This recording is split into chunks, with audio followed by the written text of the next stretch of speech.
Everyone, good morning সবাইকে। কেমন আছো তোমরা? আশা করব অনেক ভালো আছো। আমরাও কিন্তু অনেক ভালো আছি। আজ রিম্পা চন্দনার রান্নাঘরে নতুন আরেকটি রেসিপি নিয়ে হাজির হয়েছি। সেটাই কিন্তু আজকে তোমাদের সঙ্গে শেয়ার করছি। Tiffin pizza. 15 মিনিটেই কিন্তু ঘরে থাকা উপকরণ দিয়েই কিন্তু বানিয়ে নিলাম টিফিন পিৎজা। একদম সহজ পদ্ধতিতেই কিন্তু বানিয়ে নিয়েছি। তাহলে চলো আজকে আর বেশি কথা বলবো না, ভিডিওটা শুরু করা যাক। তোমরা কিন্তু ভিডিওটা একদম স্কিপ করো না, পুরোটা দেখার জন্য অনুরোধ রইল। টিফিন পিৎজা বানানোর জন্য আমরা একটি বোলে 2 বাটি ময়দা নেব, অল্প লবণ নেব, সামান্য চিনি নেব, আর হাফ চামচ বেকিং পাউডার, আর 3 চামচ আমরা টক দই দিয়ে সব কিছু একসঙ্গে মিশিয়ে নেব। এবার মেশানো দেখো, আমরা কিন্তু হাত দিয়েই করছি। খুব ভালো করে কিন্তু আমরা হাত দিয়ে মিশিয়ে নেব সব কিছু একসঙ্গে। এবার 2 চামচ সাদা তেল দিয়ে কিন্তু মেখে আমরা আবারও কিন্তু খুব ভালো করে কিন্তু মেখে নেব হাত দিয়ে। আর আমরা কিন্তু এর মধ্যে কোনো রকম জল ব্যবহার করব না।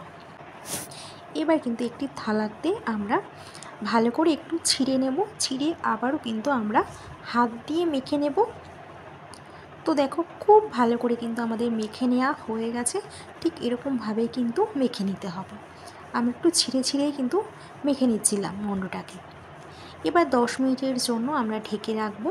এবার আমরা একটি বোলে নিয়েছি টমেটো টুকরো, পেঁয়াজ টুকরো, রসুন কুচি, লঙ্কা কুচি, আর ক্যাপসিকামের টুকরো, সামান্য গোলমরিচ গুঁড়ো, সামান্য লবণ দিয়ে আমরা কিন্তু মিশিয়ে নেব।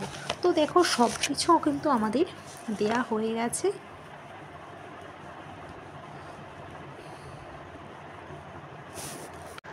এবার মন্ডটাকে কিন্তু বলটির মতন করে নেব। এবার আমরা বেলে নেব, একটু মোটা করেই কিন্তু আমরা বেলে নেব। এবার ওই মন্ডর মধ্যে কিন্তু আমরা চিজ দিয়েছি, চিজ দিয়ে চারপাশটা আমরা মুড়িয়ে গোল করে কিন্তু আমরা আবার বেলে নেব। এবার একটি বাটার পেপার কিন্তু আমরা পেপারে পিৎজার রুটিটাকে দিয়ে দেব, আর বাটার পেপারে দিয়ে ছিদ্র করে নেব। এবার আমরা একটি কাঁটা চামচ দিয়ে। তো দেখো, আমাদের কাঁটা চামচ দিয়ে কিন্তু খুব ভালো করে ছিদ্র করে নেওয়া হয়ে গেছে।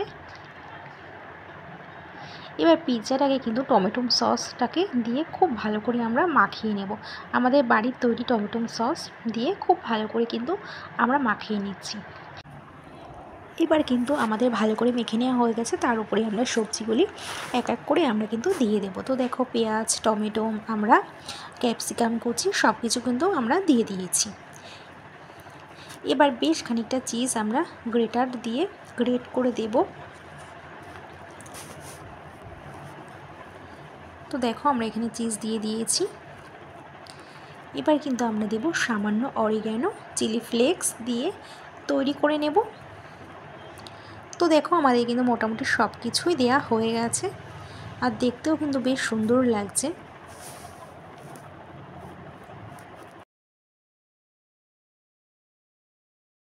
এবার একটি কড়াই আগে থেকে কিন্তু আমরা হাই ফ্লেমে গরম করে নিয়েছি। তার উপরে কিন্তু আমরা স্ট্যান্ড বসিয়ে 10 মিনিট হাই ফ্লেমে দিয়ে তারপরে কিন্তু আমরা 10 মিনিট মিডিয়াম ফ্লেমে রান্না হতে দেবো। তো পিৎজাটি কিন্তু আমরা দিয়ে দিয়েছি একটি স্ট্যান্ড বসিয়ে, তো তোমরা দেখতেই পাচ্ছ। এবার কিন্তু আমরা ঢাকনা দিয়ে রাখবো। 20 মিনিট বাদে আমরা কিন্তু আবার ফিরে এসেছি। কাঁটা চামচ দিয়ে আমরা পিৎজাটাকে দেখব যে হয়েছে কিনা। কাঁটা চামচের গায়ে লাগেনি, বুঝতে হবে পিৎজাটা কিন্তু তৈরি হয়ে গেছে। এবার কিন্তু আমরা পিৎজাটাকে একটি থালাতে নামিয়ে ফেলেছি। বাটার পেপারটাকে আমরা সরিয়ে দিচ্ছি, সরিয়ে নিয়ে এবার একটি প্লেটে আমরা নিয়ে নেব। এবার কিন্তু আমরা পিৎজাটাকে একটি চাকু দিয়ে কিন্তু আমরা 4 টুকরো করে নিয়েছি।